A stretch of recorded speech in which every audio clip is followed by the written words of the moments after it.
Sir, I rise to respond to the मंत्री जी बोल रहे। queries and concerns of the honourable members after I moved the official amendments to the Anti-Maritime Piracy Bill 2019. First of all, sir, I would like to thank all the honourable members across the House, because I think everybody has looked at this initiative very positively. There is a broad recognition that our country requires anti-piracy legislation. It is part of our international responsibilities, and I think by and large I can see there is unanimity about the bill. I also, sir, want to particularly thank the Standing Committee. The chairman of the Standing Committee, Shri P.P. Chaudhary ji, had to leave just now because he had a Standing Committee meeting.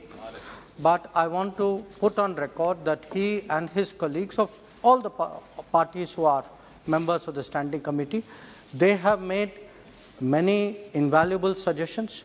Out of the 18 recommendations, we have taken almost every one of them on board.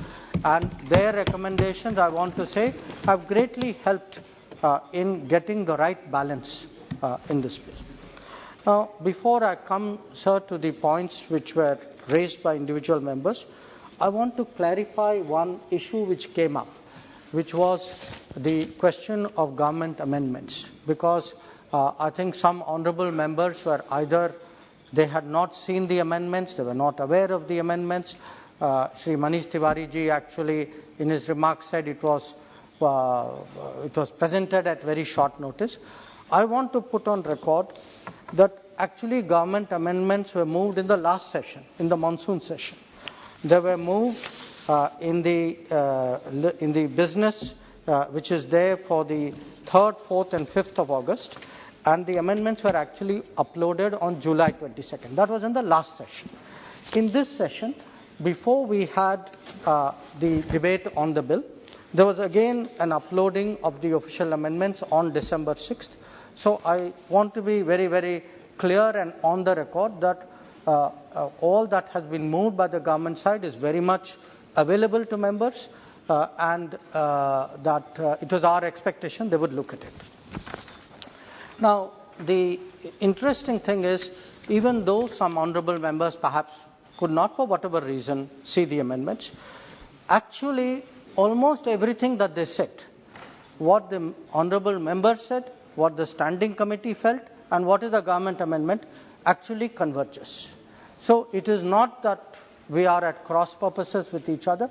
Actually, most of the House is converging on pretty much the same issues, and I will address some of the issues. Before coming to individual members, sir, I'd like to focus on 3 or 4 common issues or important issues, some of which Shri Adhir Ranjan Chaudhary raised, some raised by some of the other members. And I think the most important of this relates to the death penalty issue. Now, what we have done, sir, is in the bill under section 3, 4 and 5, there is a range of punishments. There is a range of punishments which have been provided depending on the gravity of the offence and the extent of the culpability. So, for the sake of clarity, let me state that under section 3.1, whoever commits any act of piracy shall be punished with imprisonment, which may extend to imprisonment for life or fine or both. And the official amendment has provided for, has taken from the earlier punishment for life into, which was the only provision, has now actually done punishment extend to life or fine or both. Regarding death, the provision for death, under subsection 2 of section 3, earlier on there was a provision for death. Now that has been amended as per government amendment to punishment with death or with imprisonment for life, if such a person is committing the act of piracy and causes death or in an attempt thereof. So I want to assure the House Speaker, sir, through you, that the concern that there will be a mandatory death sentence is no longer relevant in view of the government amendment, which actually provides for death or life imprisonment depending on the nature of the circumstances. This is in keeping with the Supreme Court pronouncement, which many honourable members also raised in their remark, which is that death should be rarest of the rare. So that flexibility is there in the amendment to the bill. We have also kept in mind that extradition, many countries will not extradite if there is a death penalty. So that flexibility is also something, and some of the other members also mentioned that in their remarks. The second issue, sir, is the issue of graded punishment. Now, there are different articles and different levels of punishment. Under Article 3.1, for committing an act of piracy, you could have up to life imprisonment.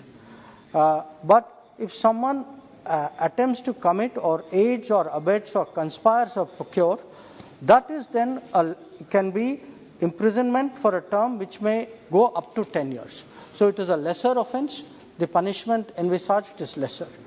If someone has participated or organized or directed another person in an act of piracy, the punishment for that is 14 years. So we leave it, sir, to the court to make the judgment depending on what is the culpability of a person. Accordingly, that option for the punishment is there. Then, sir, many honourable members raised the issue of the concern about presumption. So I would like to clarify, and this was a point which the Shri P.P. Chaudhary made when he was speaking in terms of the Standing Committee recommendations. It is not an open-ended presumption. Supriya Suleji, I think, expressed that concern, that it should not be that by presuming that government has the right to take action. There are very specific conditions relating to presumption. Condition number 1 is that arms, ammunition, explosives and equipment must be recovered.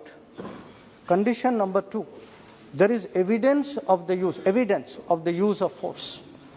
Condition number 3, there is evidence of an intended threat.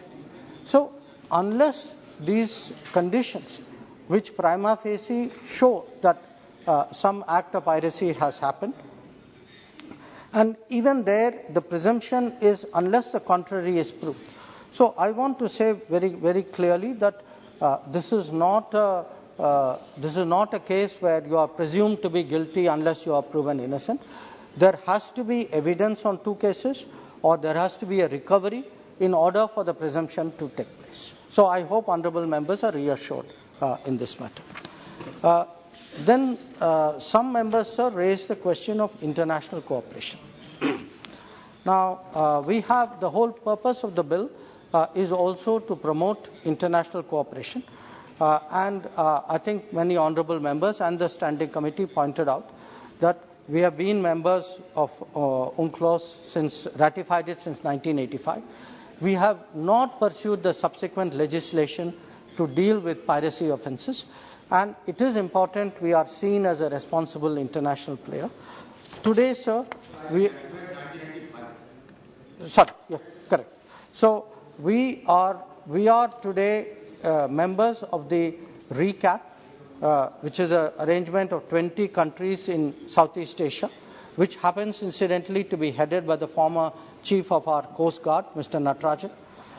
They deal with armed robbery and piracy in Southeast Asia.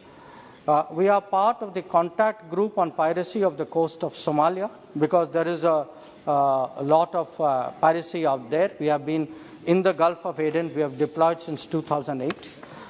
We have also now joined the Combined Maritime Force based in Bahrain.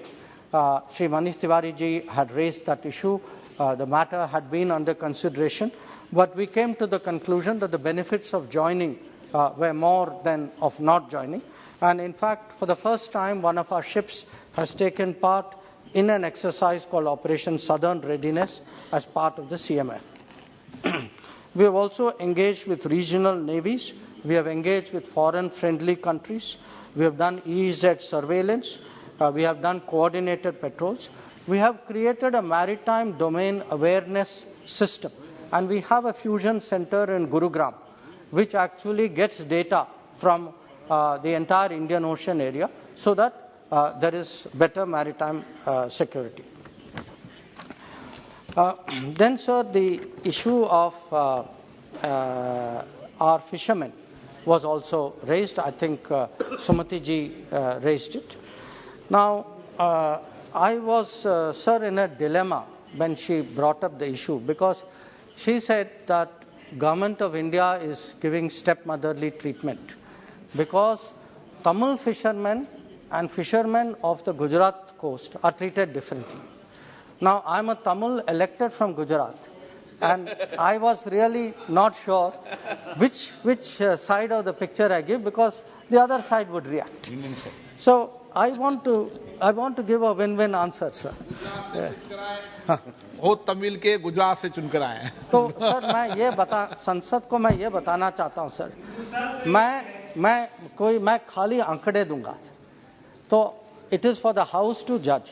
And I'm taking from 2014 because that is when the Gujarat argument started. So, from 2014, the number of Indian fishermen released from Sri Lanka are 2,835. The number of Indian fishermen released from Pakistan, apprehended off Gujarat coast, is 2,165. So, 670 more Tamil fishermen have been released after 2014. So, I want you to, the Honourable Member, sir, to be very reassured. There is no stepmotherly treatment. In fact, there is very good fatherly treatment. Yes. And I, sir, want to make a very serious point here. If there is any government, any leader, any Prime Minister who has given attention to the problems of the Tamil fishermen, it is Narendra Modi. Yes. It is Narendra Modi, because we have, during his government, set up a mechanism with the Sri Lankans to take up fishing issues. He has himself spoken to the President and Prime Minister of Sri Lanka on repeated occasions. He has asked me to deal with the Minister of Fisheries and other ministers on this matter. And the fact is, sir, that if today fishermen apprehended in Sri Lanka are being released, let us be clear, they are not released because somebody in Chennai is writing letters. They are released because somebody in Delhi is taking up the matter. So I would not like this to become for us, fishermen are fishermen, please, whether they are in our southern coast, whether they are a western coast, whether they are a eastern coast, we will treat them all equally as our citizens. I would like all members to be reassured on this matter. If I can move on, sir, to my... will be there. So, I can... अभी तमिल और गुजरात संगम चल रहा है, बैठ जाइए.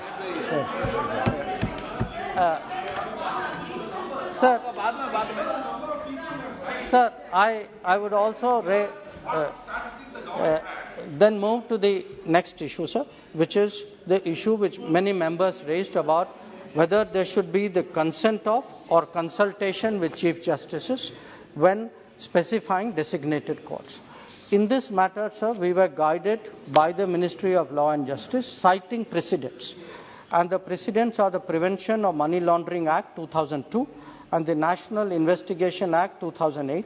In both cases, special courts were set up. In both cases, this were done with consultation of the Chief Justice of the High Court concerned.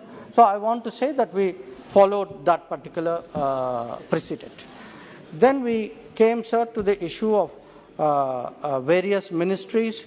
I think members wanted to know, have the roles of different ministries been defined? I want to assure them that there are already standard operating procedures and contingency plans. Depending on the situation, Ministry of Shipping has its own plans, and SOPs, Ministry of Defence, Navy, has its own. And our effort in the Ministry of External Affairs is to coordinate it. So again, I would like the members to be assured that this is been taken care of. Then, sir, I would like to, with those broad remarks, I would like to address some specific concerns which individual members had made. I will start, sir, with Shri Manish Tiwari ji. He had sought an amendment to the title of the bill saying Maritime Anti-Piracy Bill, not Anti-Maritime Piracy Bill. I want to assure him that is part of the government amendment. It has been taken care of. Regarding the Combined Maritime Task Force, I have already spoken about it. We have weighed the pros and cons and decided to become a member. He spoke about what we are doing to ensure greater security in the Western Indian Ocean and Arabian Sea. I want to assure him that we are working with our various partners in the region and our maritime cooperation there has become very much stronger. The death sentence issue I have already dealt with. He had referred to the word, there was a word, sir, in clause 4 on the word counsel, and he felt the word counsel was not the right word. We agree with him. The government amendment has replaced counsel with conspire. Then there was a concern he expressed that under clause 9, Indian nationals on board a foreign ship may have been hurt due to piracy, and we do not have the jurisdiction to try that. So we have removed that provision so that that problem is not there. The presumption issue I have already answered. So in regard to the issues pertaining to the bill, I have responded to the concerns that he has raised. So if I could move to the issues raised by Shri P.P. Chaudhary. He had raised this issue that at where there should be a replication of word aids and abets and procures. But what I have clarified to him is that 3, 4, 5 envisage different levels of culpability, and the punishment envisaged depends on the seriousness of the offence, and we leave it to the judgment of the courts to actually exercise the latitude which the law gives them in this regard. Then, sir, Shri Bithari Mehtab had raised an issue that the presumption should be confirmed by the High Court within 30 days. Yes. So I would like to clarify to him that the presumption is not an unconditional presumption. The presumption has prima facie evidence. Twice the word evidence is mentioned, once the word recovery is mentioned. So our view is that the designated court will not presume about the commission of the crime without those conditions being met. So I would urge the honourable member not to press his amendment in this regard. The second issue was also regarding confirmation by the High Court. Confirmation by the High Court, sentences of lower courts, confirmation by the High Court is only after the passage of a death sentence. So the process, in any case, the judicial review option is open to anybody who is found guilty under any of these processes. So we do not believe that that is necessary.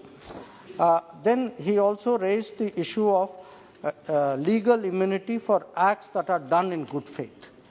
This is a very relevant point. I would like to underline to him that this is covered by two provisions. 11A says very clearly not all arms and ammunition are by necessary regarded as mala fide, that if the legitimate authority carries it.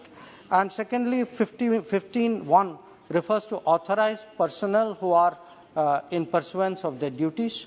So I hope that between those two, it will not be necessary for the honourable member to offer his amendment. He also made the point about international cooperation that I have dealt with in my remarks. Then, sir, Ms. T. Sumati ji had brought up the issue of setting up Sessions Court in Tamil Nadu. The designated court, I would like to assure her, will be set up in consultation with the Chief Justice of the High Court, and logically it would be there in all the coastal states. Regarding the effective coordination mechanism which is referred to, I have pointed out that the SOPs and coordination is being done. Death penalty issue I have already covered. The international cooperation issue, I think, again, I have already pressed. Role of state governments. She had asked for a clear definition of the role of state governments.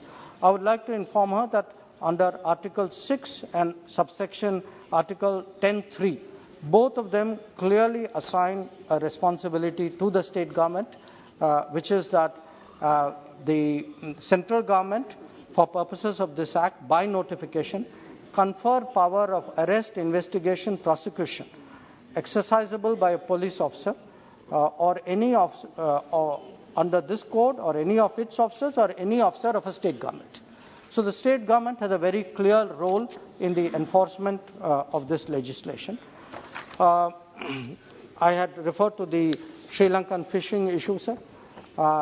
Then she had also brought up Kachativu and expressed concerns regarding Kachativu. So this is a long pending matter, but I would urge the honourable member when she raises Kachativu not to look on this side, but to look on that side. Because I don't think the issue started from this side of the House, sir. This is a long-standing issue.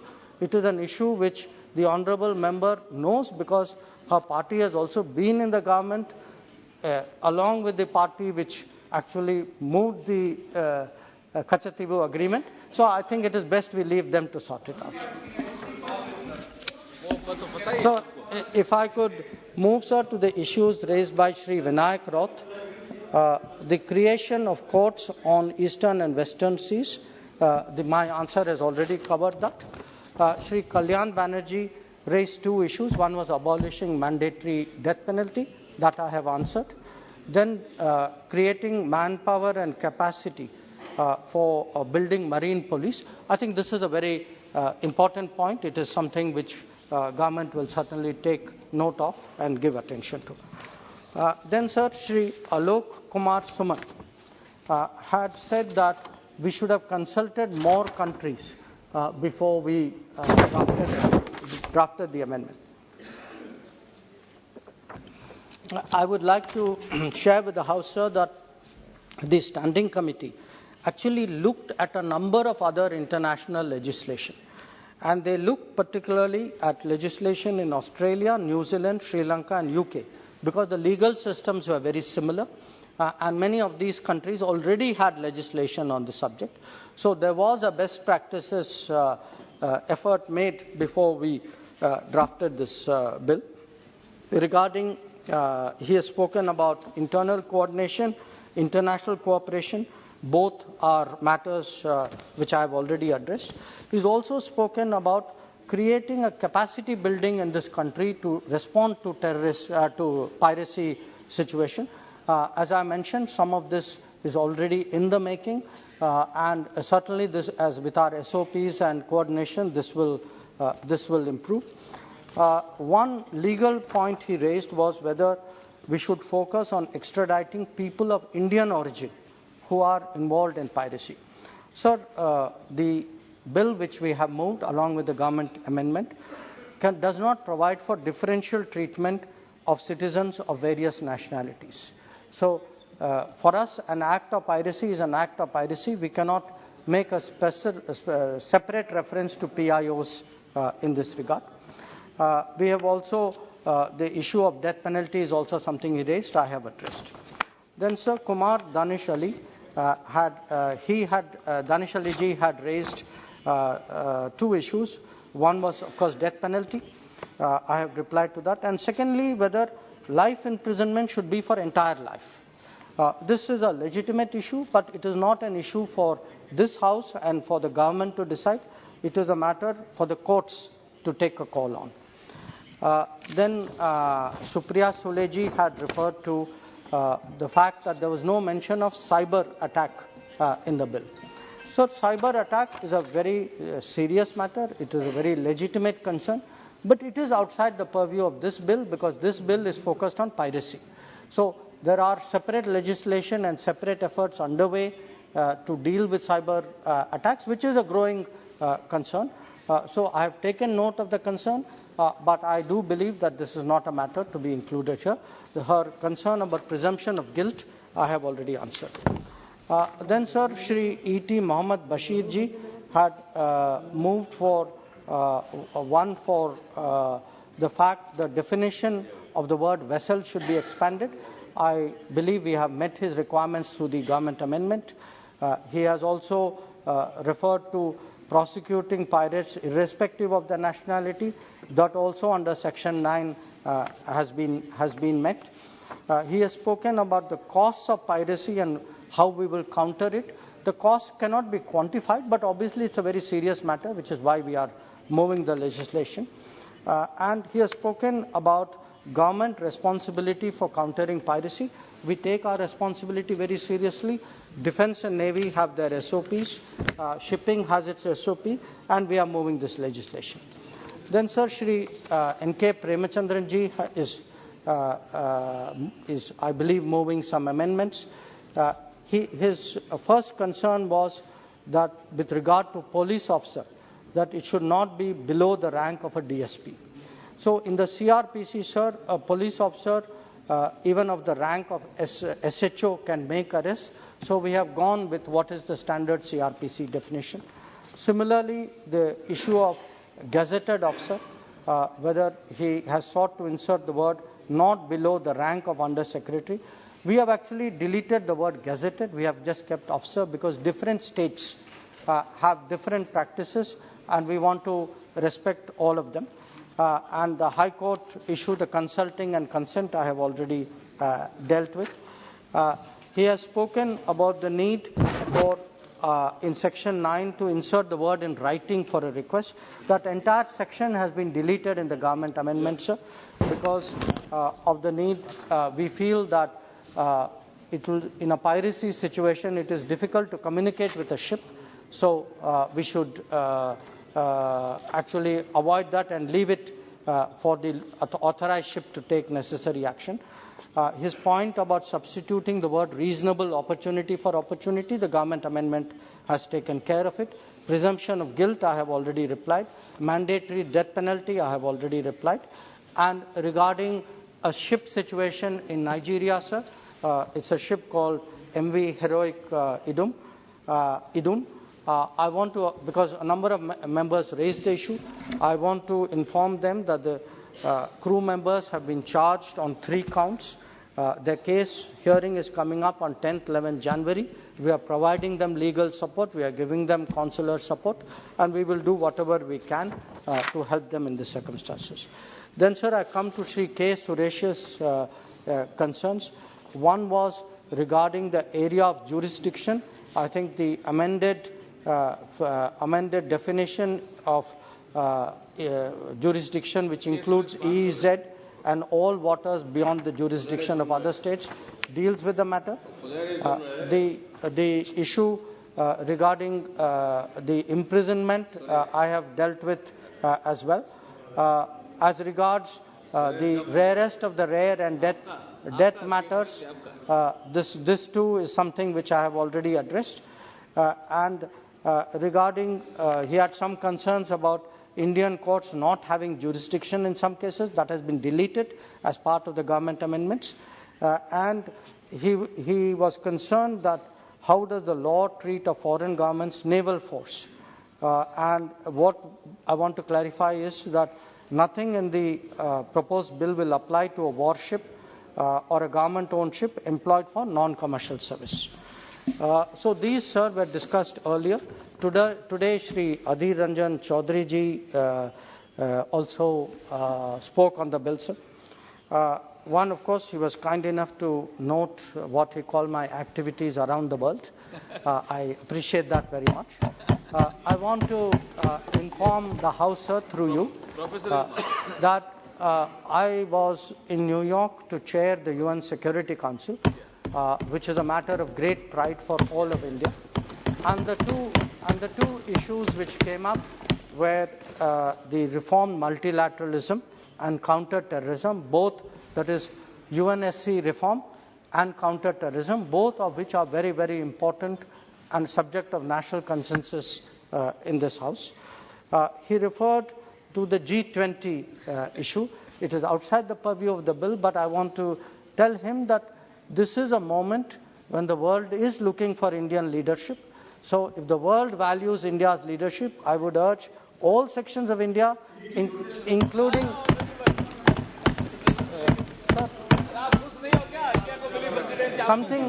because something is rotational doesn't mean you are not valued. So then sir,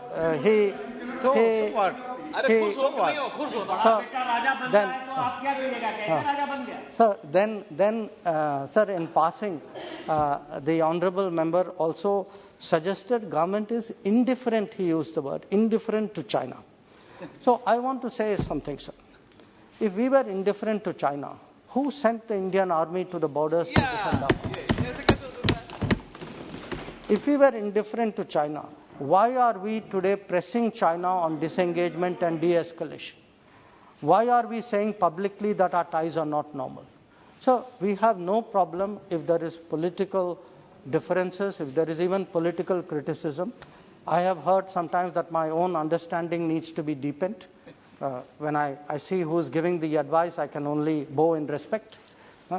But I think we should not directly or indirectly criticize our Jawans. Yeah. When our Jawans, sir, are standing, sir, our Jawans are standing, sir, in Yangtze, in Yangtze at 13,000 feet. Yeah. At 13,000 feet, they are standing there defending our border. They do not deserve to have the word pitai. The word pitai should not be used for our Jawans, sir. Sir, our Jawans are standing their ground. Please. So they should be respected, they should be honored, they should be appreciated. This is not something which is appropriate. So then, sir, let me come sir, come to the bill. One is the penalty, the graded penalties which apply. The graded penalties apply. There's no confusion out here. For certain offences, death can apply. For certain offences, life imprisonment can apply. Certain offences, 10 years will apply. Certain offences, 14 years will apply. The court will decide which of these offences come under which category. And finally, sir, on the bilateral extradition and bilateral arrangement, I think Sri Adhiranjan Chaudhary ji has a very valid point. It is something we have covered under Article 14.